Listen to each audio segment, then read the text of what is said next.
बाळा, आम्ही तुला एक गोष्ट सांगतो. एक माणूस होता, त्याचे 3 मित्र होते आणि त्या माणसाच्या मृत्यूच्या अखेरच्या समयी ते 3ही मित्र त्याला भेटायला आले. माणसाने तिघांना प्रश्न विचारला की बाबांनो, आयुष्यभर तुम्ही माझी सोबत केली, आता मृत्यूनंतरही माझी सोबत कराल का?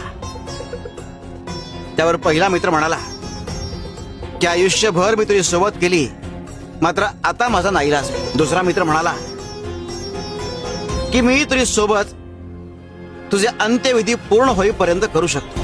तिसरा मित्र म्हणाला की मी आयुष्यभर तुझी सोबत केली आणि मृत्यूनंतरही मी तुझी सोबत करेन. हे 3 मित्र कोण होते ठाऊक आहे?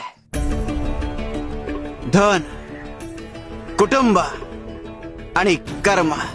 धन तोवर तुमची सोबत करतं जोवर तुम्ही जिवंत असता. कुटुंब तोवर तुमची सोबत करतं जोवर तुमचे अंत्यविधी पूर्ण होत नाही. मात्र कर्म हे मृत्यूनंतर एक कायम तुमच्या सोबत असतात. आणि इतकंच काय, तर तुमचा पुढचा जन्म हे तुमच्या कर्मांवर अवलंबून असतो. तेव्हा कायम चांगली कर्म करा आणि स्वप्न अशी पहा ज्यात स्वतःच्या आधी इतरांचा विचार सामावलेला असेल. शिव शंकर शंभा.